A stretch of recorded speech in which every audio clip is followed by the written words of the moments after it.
చరిత్రలో నిలిచిపోయేలా వరంగల్లో సభ నిర్వహిస్తామన్నారు మంత్రి హరీష్ రావు. ఈ నెల 27న ఓరుగల్లులో నిర్వహించనున్న సభా స్థలిని మంత్రులు కడియం, హరీష్ రావు, చందులాల్ పరిశీలించారు. సభకు వచ్చే జనాల కోసం నీళ్లందించేందుకు బోర్లు వేయనున్నారు. ఆ పనులకు శంకుస్థాపన చేశారు మంత్రులు. టీఆర్ఎస్ సభ నమోదు జోరుగా సాగుతుందని చెప్పిండ్రు. ఇప్పటికే 75 లక్షలు దాటిందన్నాడు హరీష్. బహిరంగ సభకు వచ్చేటోళ్లకు తక్లీఫ్ కాకుండా చూస్తామన్నాడు డిప్యూటీ సీఎం కడియం శ్రీహరి. అన్ని సౌలతులు కల్పిస్తామన్నాడు.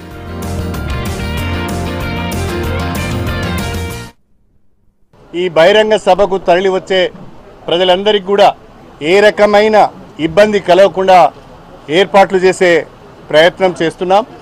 జిల్లా నాయకత్వం అంతా కూడా కమిటీలుగా ఏర్పడి ఈరోజు పార్టీ విస్తృతస్థాయి సమావేశాన్ని కూడా ఏర్పాటు చేసుకొని వసతులపైన, జన సమీకరణ పైన ప్రత్యేకంగా ఈరోజు దృష్టి పెట్టడం జరుగుతున్నది.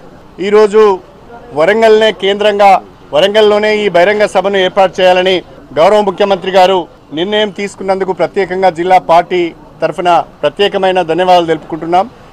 టీఆర్ఎస్ పార్టీ 16వ వార్షికోత్సవ సందర్భంగా వరంగల్లో ఈ నెల 27వ తేదీన తలబెట్టిన బహిరంగ సభకు ఏర్పాట్లు అద్భుతంగా స్థానిక జిల్లా పార్టీ నాయకత్వం గౌరవ ఉప ముఖ్యమంత్రి గారు కడియం శ్రీహరి గారి నాయకత్వంలో చేయడం జరుగుతూ ఉంది.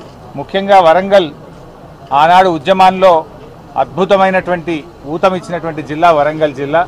2003లో కానీ 2010 సంవత్సరంలో కూడా వరంగల్లోనే ఆసియా ఖండములోనే అతిపెద్ద మీటింగ్ నిర్వహించిన ఘనత వరంగల్ జిల్లాకే దక్కుతుంది. 2010లో జరిగినటువంటి మీటింగ్ అయితే చరిత్ర పుటల్లో నిలిచిపోయినటువంటి మీటింగ్.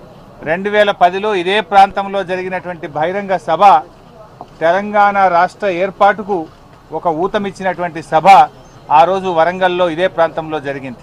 మళ్ళీ ఈరోజు 2016 సంవత్సరంలో అలాంటి ఒక గొప్ప సభ వరంగల్కు ఏర్పాటు చేసే అవకాశం రావడం, తప్పకుండా ఈ వరంగల్ నుంచి ఈ సభ బంగారు తెలంగాణకు, పేద ప్రజల సంక్షేమానికి, ఈ రాష్ట్రం దేశంలోనే అభివృద్ధిలో నంబర్ 1గా ఉండే విధంగా ఈ సభ నుంచి మళ్ళీ ముందుకు సాగుతాం.